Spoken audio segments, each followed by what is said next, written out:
بسم الله الرحمن الرحيم. يا أيها الذين آمنوا كتب عليكم الصيام كما كتب على الذين من قبلكم لعلكم تتقون أياما معدودات فمن كان منكم مريضا أو على سفر فعدة من أيام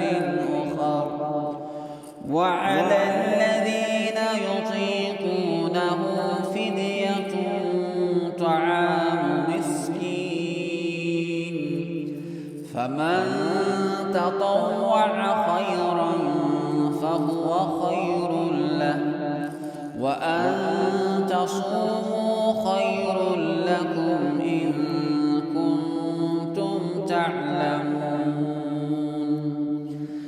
شهر رمضان الذي أنزل فيه القرآن هدى للناس وبينات من الهدى والفرقان فمن شهد منكم الشهر فليصم ومن كان مريضا أو على سفر فعدة من أيام أخر يريد الله بكم اليسر ولا يريد بكم العسر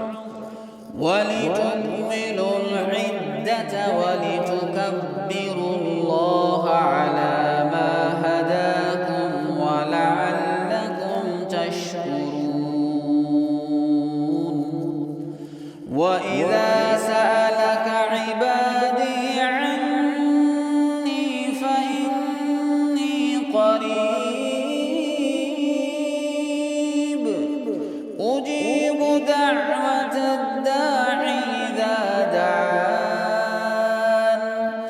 فليستجيبوا لي وليؤمنوا بي